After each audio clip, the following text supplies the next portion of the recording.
So Jared, one thing that most people, wish in a good horror film is to have either a good heroic scene or a good death scene. Yeah. Right? You read the script. I don't want you to reveal which you get, but were you pretty happy with it? I was extremely happy with it. I mean, I wanted to be a part of the movie even before I really watched the movie because I was a fan of the director's work and of the production company's work, and I was like, man, like judging by their past, this is bound to be good. And I like Friday the 13th. And then I read the script and read the character, and I was like, dude, I get to do some rockin' stuff. And just to talk about the heroic part, I get to fight Jason. I mean, I get to stand there with Jason Voorhees, and they get to go, action, and then I'm like, all right, let's go. And there were parts where I'd kind of sit there.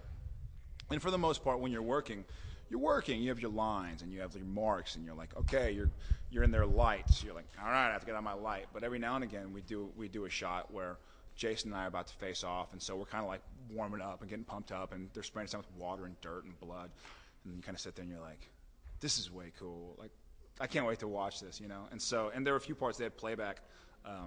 And for those who don't know what playback is, basically means you can shoot something and then go run out behind camera and watch what you just shot. And so there are a few shots that they wanted to make sure we did something the right way, so they'd show us the playback of the take earlier. And I was always like, oh, that's so cool. So you get amped up again. And it's like 2 in the morning, 3 in the morning, and you're tired and wet, and then you see a little bit, and you're like, dude, I'm not even tired anymore. I want to go back in there and shoot all day long. So really rocking. What's been one of your favorite Friday the 13th kills? You know what? I gotta go with the arrow through the neck. Yeah, from the first Friday the 13th. I think that was the goofy one we all kind of knew was coming. I want to go back and watch it now, and knowing what I know about sort of the filming process and the makeup process, see if I can see how cheesy or corny it is. But that'd have to be my favorite. Obviously, the ones from the new movie are ridiculous, but I don't know exactly what I'm allowed to give away or not give away. I don't want to like walk outside of the producers going like, "You're getting sued."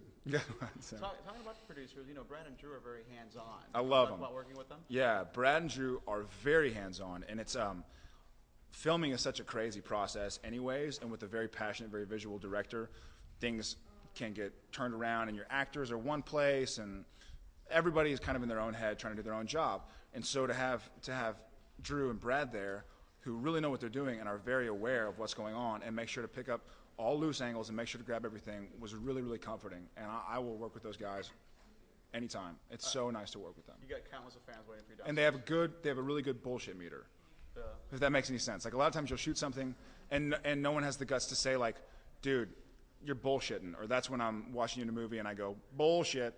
I probably just said bullshit a lot. So anyways, they could, between a take, they were like, BS, You're like, all right, I'll do it better. So you go do it better. Good deal. Have fun downstairs. Thanks, man. Thank you. Thanks, guys.